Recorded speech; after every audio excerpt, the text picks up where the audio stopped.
Yard is I don't.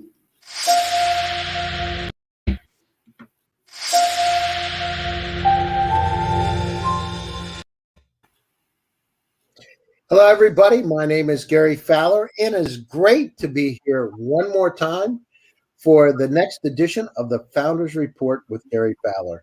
And it is with great pleasure that I have a good friend and a fellow investor and serial entrepreneur and seller fixer, Raghu Rao. So Raghu joined us from Princeton, New Jersey. Raghu's been in technology for many, many years in all kinds of sectors, from everything from health tech to the governmental space. He's built companies that have over $1 billion in sales. And so it's great to have you here, Raghu. Pleasure being here. Thank you so much, Gary, for inviting me. So tell us a little bit about, okay, how did you come from India originally over to the U.S.? Was it like one day you said, well, I'm moving? And or did you go to university down in Virginia? Was that the reason? What happened? Yeah, I have to say it was just at that time in India, there were not that many opportunities. I went to IIT Madras, which is one of the premier engineering institutes in India. And sad to say at that time, more than half the class used to go abroad. So I kind of followed the line. It wasn't anything out of the ordinary. And we do have a lot of my classmates here in the Bay Area. But now I'm glad to see India opportunities have changed. And I think part of that is I would like to contribute to some of that. And I think a lot more entrepreneurial things are happening in India, which wasn't the case when I was growing up. So I did come here to do a master's at Virginia Tech, and then kind of went to the DC area and got into a startup. Exciting time, 1984 to 86 when I graduated. And the PC revolution was on the way. So I see myself as being part of multiple kind of disruptive changes, a lot of them wrought by technology. So, and that's where I've found opportunities at every stage. So I have a question for you. If you were in India today, would you do the same thing? Now, if I go back, yes. But if I had just stayed back there, probably not, because the culture at that time wasn't entrepreneurial, and my family.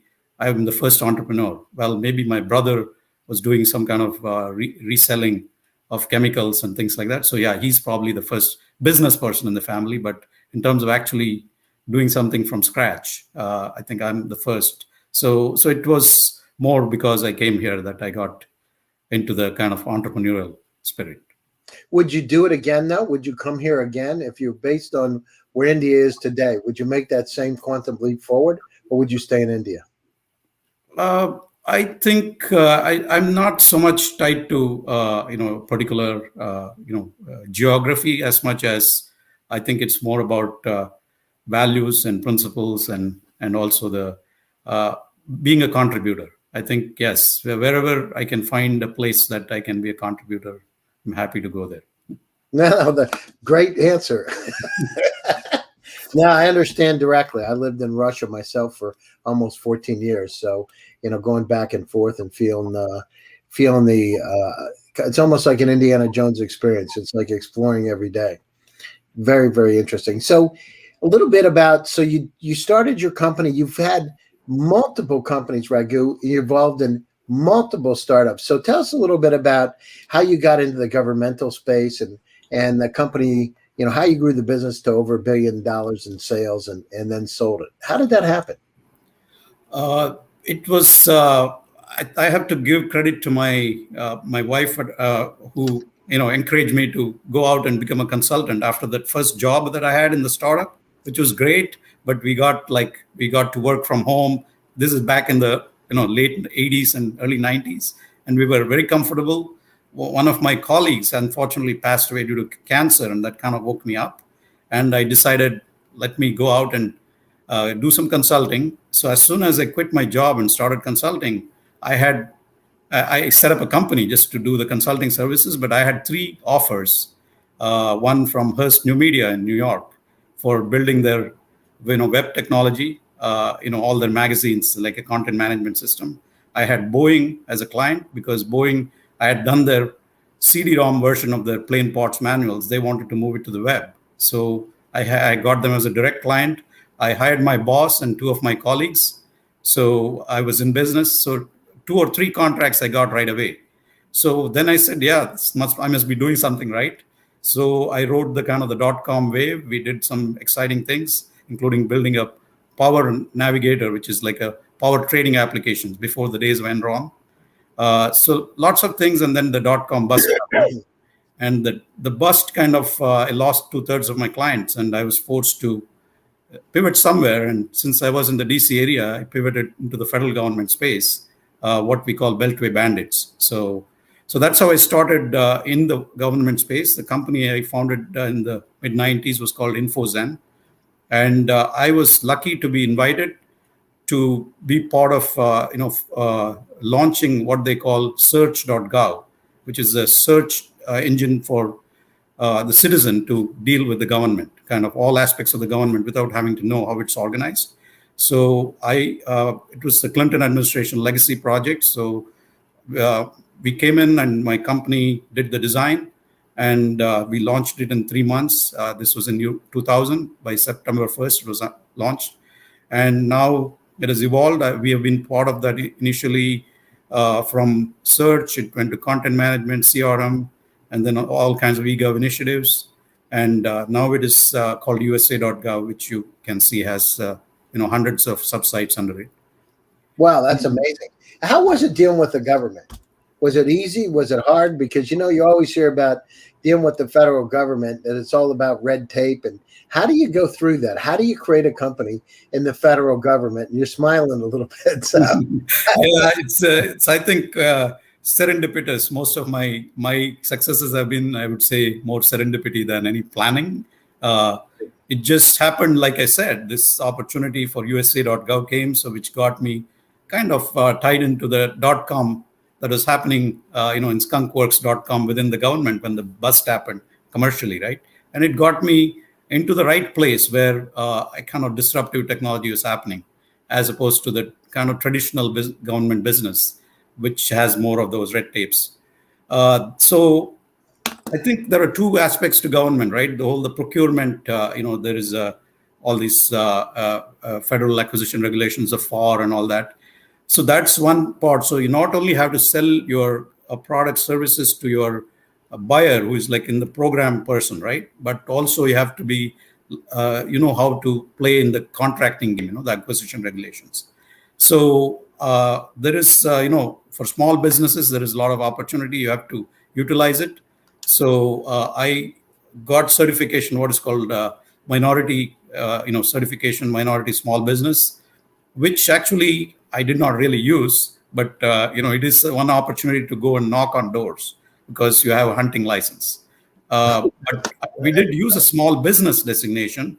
The second area we got into, I was on the advisory side in the government initially through USA.gov, but I got into the vendor side of the government. Again, I have to thank one of my advisors who also became an investor and director. He actually invested when the .com bust happened and I couldn't meet payroll. He invested $400,000 and came in and helped me make connects into other areas of government.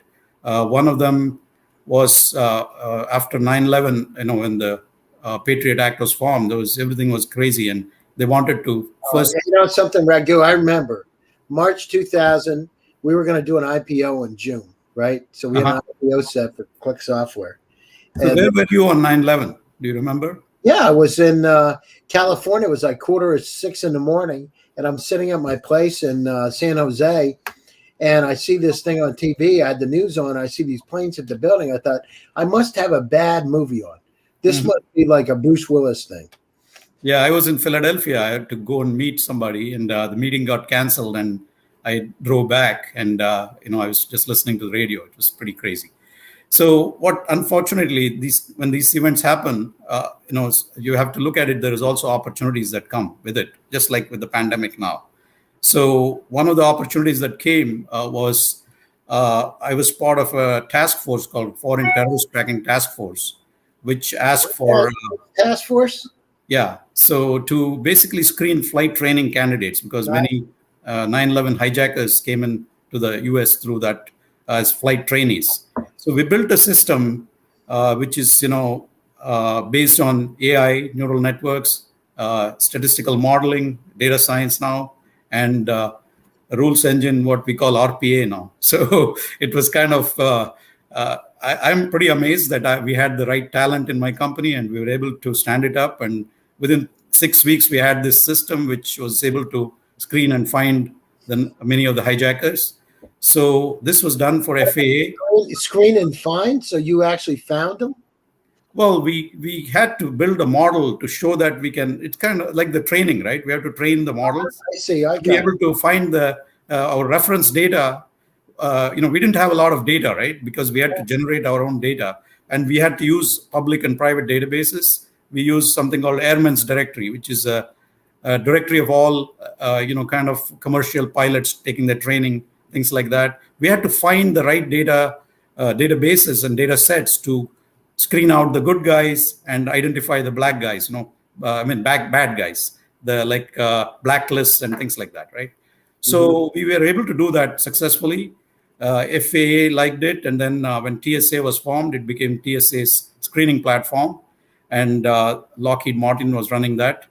And initially, our software was being run by them. Then in 2004, the operations and maintenance contract came up for recompete, and we lobbied the federal government to make it a small business procurement, which we were successful at. And Lockheed came as a sub, IBM came as a sub, and suddenly InfoZen got this $250 million contract. Wow, that's great. Congratulations. We were a $12 million company at that time. So that kind of changed the trajectory. After that, I hired people to kind of run things. And until then, I was kind of, everything. I was involved in everything in the company. So I kind of pulled out slowly and started doing more strategic stuff. Wow, that's great. And so so the company's growing and growing and growing. It's amazing. I got to tell you, hats off to deal with the federal government in terms of we did a bit of filling out RFPs and RFQs and all those kind of dealing with the requirements. It's a lot of paperwork. So whatever you did, it's amazing. And having, it's always about finding the right way in and finding out how to be able to, create a symphony orchestra to be able to orchestrate your way into the situation. That's incredible. So what happened? So you did that, you developed the system, you grew your business to 250 million. Was it 250 million a year? Or was it? No, it was a 4-year contract with an option year, but subsequently that same contract we won 3 more times, 2008, 2012, 2016. Also, we won other contracts for NASA's cloud migration, all their image data, so much data they have. They migrated to the cloud. We were helping with that, and a lot of other homeland security, immigration, USPTO, lots of government contracts. Once you get like a name and you deliver, what on the contract requirements, then I think you get noticed, and you have in the government, past performance is very important. So once you kind of build your past performance, it becomes easier to win a bigger deals. So there is a no man's land, where you start small, then you can go after small business contracts. So after that, you have to play with the big boys. In between is where you have to sub on both sides. So that's the part that is challenging. Well, but if you're a small business coming in, the big boys don't want to play with you because you're the new, you're the new kid on the block. It's going to win, right? No, they do play as long in the initial stages, because you can go after small business contract as a prime. They will come in as a sub. So when you're still eligible for small business, you can prime contracts. When you're, when you graduate from that, then you are out in what they call full and open, and that's where teaming becomes important, because you cannot prime very large contract. You cannot prime very small business contracts. So you end up having to subcontract on both sides. So that at that point, it is more of how good your network is and how good your capture management is. So what day did you decide I'm going to sell the company?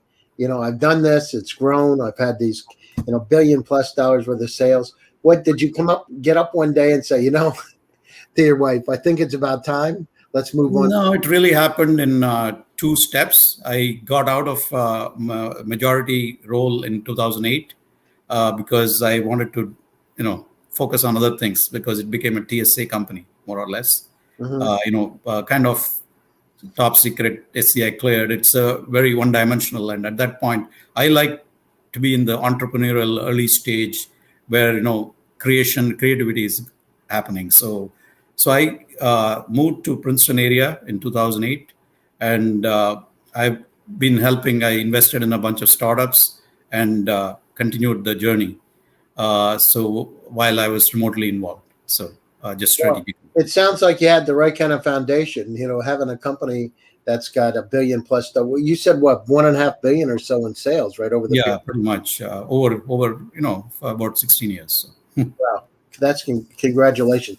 So tell us, you're working on a lot of new projects. I know we've talked about health tech, we've talked about cybersecurity, we talked about a lot of different initiatives. I know you're in a lot of places, but so what gets you excited today? So if you look at your portfolio, you look at what concerns do you have, what gets you excited, and what makes you want to say, this is going to really dominate the market?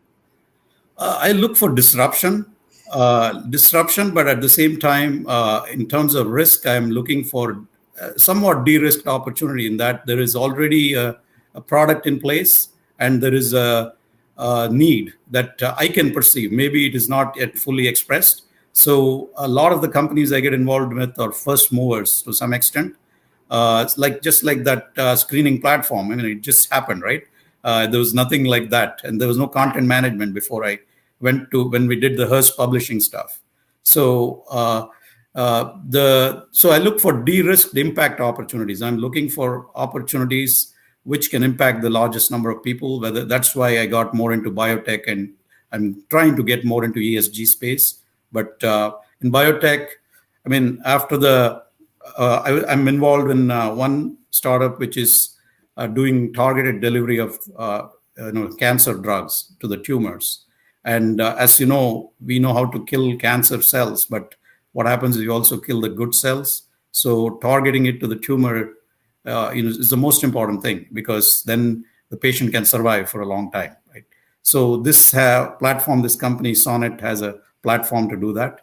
So I'm very happy to be involved in that. After the pandemic, I've been helping a company called Kaya 17, which has come up with a platform for diagnostic testing at point of care. And as you know, point of care testing, some of the big players were in there, but it was notorious for about 50% accuracy, which is as good as no accuracy. So false positives, especially, or false negatives, are even worse, because somebody who is actually infected is going out there and infecting more people. So this company has a point of care platform, which is within 15 minutes, they can provide a result, but their accuracy is in the 98+% range, kind of similar to RT-PCR, which is the gold standard. So I got involved with that, and they are still, they also, it's a platform company. That's the other thing I look for, not like a one-off, because there's going to be new needs in the market, and the idea is to provide platform. So this one, in addition to COVID, which is an immediate issue, they can also do diagnostic testing for allergies, for women's health, like cancer, ovarian cancer, and things like that. So I'm looking for de-risked impact companies which have a platform, not just one-off. So okay, so how do you find them? Where do you go? Is there to find those companies? Is it through your network, pitching events? How do you find them, or do they come to you? Now I think more and more are coming to me. It's more inbound. But initially, I think there were two or three things that happened. One is we have this IIT network, which is from my alumni network. That's one through which I get exposed to a lot of entrepreneurs, because as you know, many of our alumni are in the Silicon Valley. Right now, a lot of them have become management positions, like the Google CEO, Sundar Pichai, is an IIT alumnus. So we have multiple, including IBM CEO too. There is another network that I got in, I was a peer advisory chair for a peer advisory boards for middle market companies. So I ran about 3 groups, one for CEOs, one for key executives, and another one for what we call trusted advisors. These are people like law firms and CPAs and bankers who are sell into the middle market. So I got a network of not only owner operator type of entrepreneurs, but also these trusted advisors, and that helped widen my network tremendously, because it's a global organization. I had 3 groups in Princeton, but probably in the US there are about 500 groups, and worldwide 1,500 groups. Which, if you look at least 10 members each, that's a lot of people. That's a lot. So how do you filter out? So you get all these inbound leads. No. Not everybody is connected to everybody, but every once in a while they have kind of events, regional events, and things like that. All the chairmen meet together, chair people. So it's a large network. Not that everybody is connected to everybody, but it's an opportunity to be exposed to more people. And this is like not the startup stage. It's more of the kind of the middle stage, where they have gone past the survival. They're looking for sustainability and growth. So I was involved in startups. I was involved in middle market, and that's kind of the early stage. That's where I like, because still creativity is there. Once they become bigger, it's a lot more management play, management advising, which I get involved in a little bit, but that's not really what I enjoy. Yeah, well, I mean, it gets boring. And when you start to remember, at Harvard Business School, the first MBA was to teach managers how to manage, not how to be entrepreneurs. Correct. And so, I mean, being an entrepreneur is entirely different, because you do take risks. You do some things. You got to pivot. You got to change the direction of the company. And when you start to just do operations, it's about HR, it's about compliance, it's about this and that. Becomes not as interesting. Although I got to say, Raghu, it is real good to have shares in those companies. If you go through a Series A through Series B and see a company that now becomes $1 billion company, even if you got a very small piece of it, it's still not a bad thing.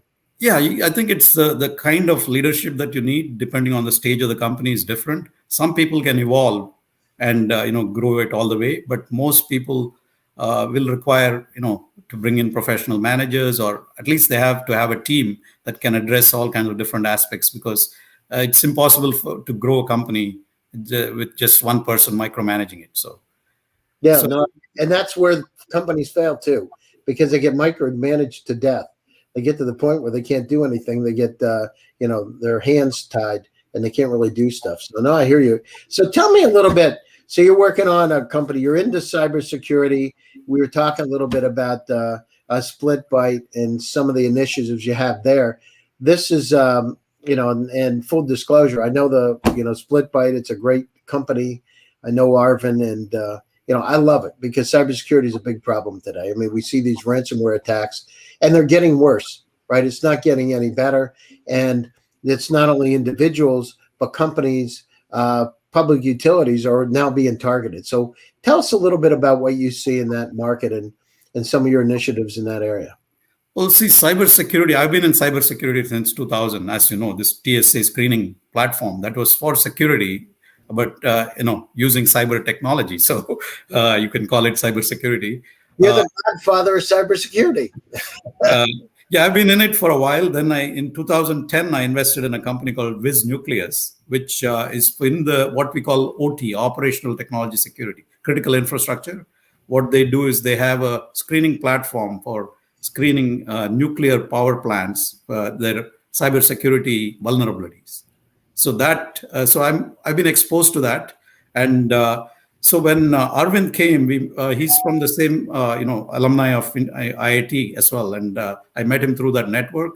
And when he came and showed me this, I immediately it met all my criteria, right?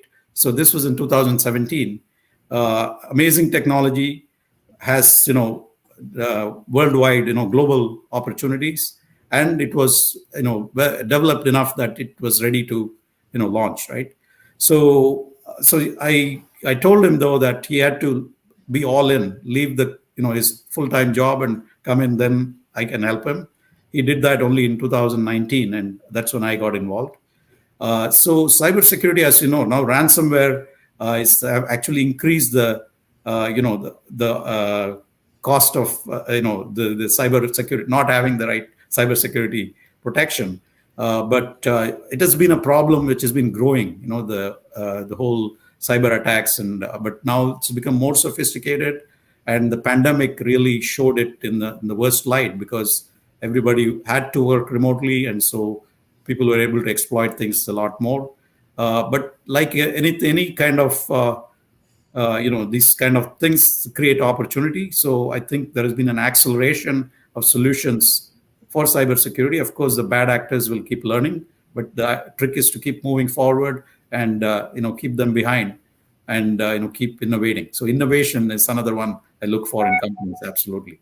No, I agree with you 100%. I mean, and I remember back when I took a summer school at Penn State, and we talked about criminals. So the good guys develop a ability to be able to thwart the attack or take care of the crime. The bad guys come up with something worse to be able to circumvent it, right? So it's always a push and pull, but it's very, very interesting. So in terms of what do you see in terms of cyber today, right? Because we hear about Colonial Energy, we hear about utilities, we hear about banks being attacked. I mean, do you think this is a small problem today, or do you think there's really a tip of the iceberg and there's a lot more going on that we don't know about?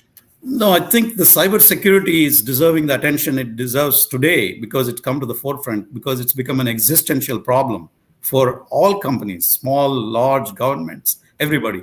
Before, only computers, people who were using computers or the network were, they were more isolated. Like internet, when internet was formed, it was all open trust, right? Now we are going to zero trust. So it's a big change from the days of the internet, where anybody could get on anywhere, to now where you have to make sure that wherever you are, you have to be protected. It's not about going into the office or your data center. There's no perimeter security is not enough, because the people are moving around, and you have to have perimeter around you. Each person, literally. So the perimeter has shrunk from what it used to be, right? So in that respect, I think, and also the ransomware, the toolkits have become so good that people don't even have to innovate, right? It's become a franchise model. So the number of attacks have increased. 75% of the companies are being attacked. Over $20 billion in ransom. I mean, it's now become like it's a war. The business.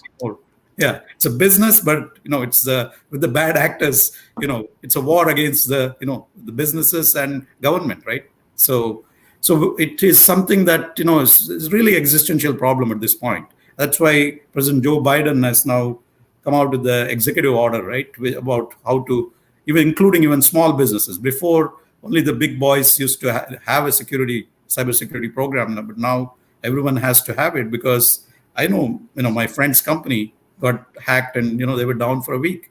So it is not anymore about somebody else will get it. Everyone is equally likely if you use a computer, and if you can have the best hygiene, digital hygiene or whatever, but you still have to have plans, incident response plans if you get hacked, whether it's ransomware or whatever it is, system downtime. So that's where a technology like SplitByte comes in, because it is not about system failure. It's able to decentralize, just like a blockchain started out in crypto in a small way, but became a platform for decentralized data verification and data transparency. SplitByte, what it does, it takes the data and decentralizes it, puts it in multiple locations, and has redundancy built in, and it also cloaks the data so that any location, the data is opaque. Nobody can do anything with what they have at one location. So it removes that whole insider threat aspect, where either somebody inside is compromised, whether intentionally or inadvertently they've brought in some. Well, Raghu, how do you know today? I don't know about you, but literally everything I get on my email now and everything I get on my phone, I'm wondering if it's real or not. I don't know if you're the same way. It's like, I just got this thing from a bank. Do I want to open this or not? And it's my bank and it's listed, but I'm not opening up because I don't trust it anymore. Yeah, I think that's why things like two-factor authentication, things have come in where you need to go through one additional step, so that because they've gotten so good at faking things like CEO fraud is one of those kind of things, where if you get something from your boss, you want to respond. Yeah, So exactly. this Yeah, is because you don't want to be calling up and said, "Hey, did you really send this to me?" exactly. What do you So mean? Did I send it to you? You know what I mean? That's the next conversation. yeah, Yeah. so I think email, email tech security technology. In fact, SplitByte founder Arvind started out in the email security space. That's how it started. But yes, I think what SplitByte is doing is that it has become by decentralizing it from dependency on one system.